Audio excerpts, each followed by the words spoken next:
Ya, halo kawan-kawan. Jadi kemarin kita sudah upload beberapa video tentang perkembangan maggot, tentang eh, menangani telur yang baru dibeli, lalu proses pemindahan dari tempat penetasan ke biopon yang lebih besar.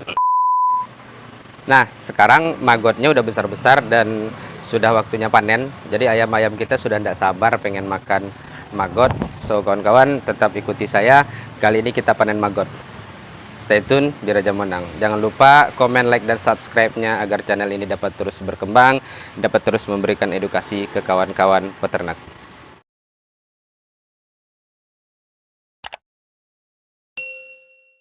Jadi kawan-kawan, salah satu trik untuk mencapai keberhasilan dari budidaya maggot adalah dengan meletakkan biopon ini atau melindungi biopon ini dari terpaan sinar matahari langsung, karena si ulat-ulat maggot ini sangat tidak menyukai cahaya. Jadi begitu mereka terpapar cahaya matahari langsung, biasanya mereka tidak nyaman dan stres, menggeliat selalu mencari tempat yang lebih gelap. Nah, karena pada kasus kita biopon kita ini diterpa matahari pagi sampai jam 9 jam 10 itu kena terpa matahari pagi. Nah, makanya biopon ini kita tutupi karung. Tujuannya agar maggot di dalam biopon ini terlindungi dari cahaya matahari langsung, sehingga mereka bisa tumbuh maksimal, tidak stres, dan bisa makan dengan tenang dan nyaman. Makanya kita tutupi karung. Nah, jadi kalau kawan-kawan biopon tempat pembesaran maggotnya diterpa matahari langsung, biasanya maggotnya akan stres, atau nanti maggotnya tidak nyaman dan mereka akan bermigrasi dini. Nah, salah satu trik yang bisa kawan-kawan gunakan adalah menutupinya dengan karung. Nah, ketika bioponnya kita tutupi karung, itu si maggot BSF-nya itu bisa menyebar secara merata, makan dan membesar dengan bagus. Nah, nanti biasanya ketika kawan-kawan tidak tutupi dengan karung atau media lainnya, sementara biopon kawan-kawan diterpa cahaya matahari langsung, biasanya maggotnya itu bertumpuk di satu titik, menghindari cahaya, menghindari panas. Nah, ketika mereka tidak bisa lagi menghindari panas, mereka akan bermigrasi secara paksa. Jadi secara umur mereka belum seharusnya bermigrasi, tapi karena mereka tidak nyaman dengan biopon ini, mereka akan bermigrasi dan mencari tempat yang lebih gelap. Maggot-maggot ini sebentar lagi akan kita panen, dan sebagai informasi, maggot-maggot kita kasih makan buah-buahan plus usus-usus ayam dan bangkai-bangkai ayam, bukan bangkai, ya daging-daging ayam lah, daging ayam, kepala ayam dan usus-usus ayam. Dan alhamdulillah pertumbuhannya bagus. Jadi kunci yang lain ketika kawan memelihara maggot BSF itu menjaga media tumbuh maggot itu tidak kering, tapi juga tidak becek.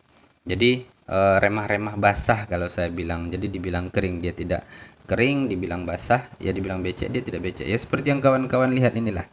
Jadi dia remah-remah basah.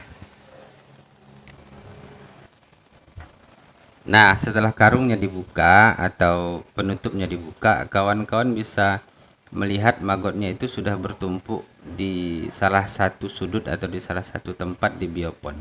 Kalau dia tidak menumpuk, kawan-kawan bisa menumpuk-numpuk medianya, bisa membentuk sebuah gunung. Medianya ditumpuk-tumpuk menjadi sebuah gunung.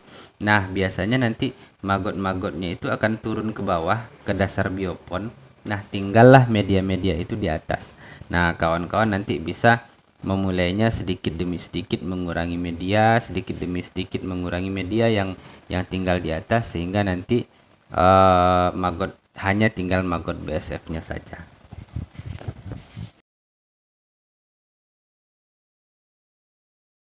Nah, ketika sudah tinggal maggotnya saja, ketika medianya sudah berkurang, nah kawan-kawan gampang, hanya tinggal ambil dengan tangan lalu pindahkan ke dalam baskom atau ke dalam ember, sudah selesai.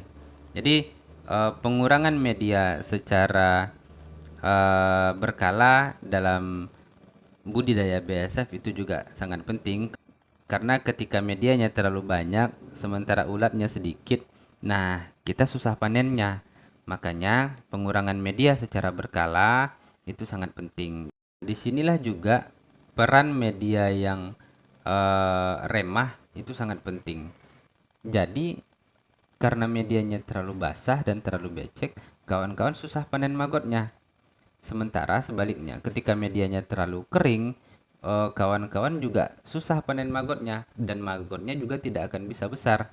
Dan ketika magotnya sudah memasuki masa prepupa, nah magotnya tidak mau bermigrasi karena mereka terlalu nyaman di tempat kering tersebut. Jadi kembali saya ulang, salah satu trik kesuksesan budidaya magot itu adalah dengan menggunakan media yang remah. Media yang remah-remah basah, tidak terlalu becek tapi juga tidak terlalu kering, remah-remah sedang saja.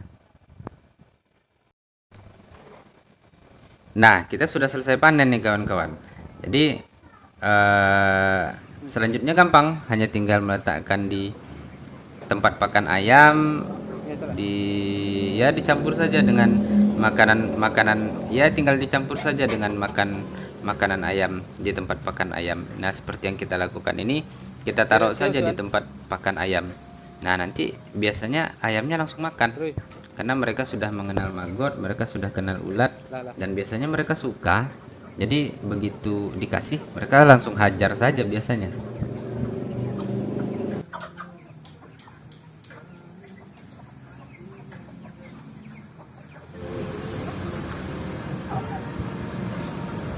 Nah, selain maggot ini juga disukai oleh ayam kampung, ayam-ayam broiler kita juga kita kasih makan maggot ini, dan sepertinya mereka juga suka, juga tidak ada kendala bagi mereka.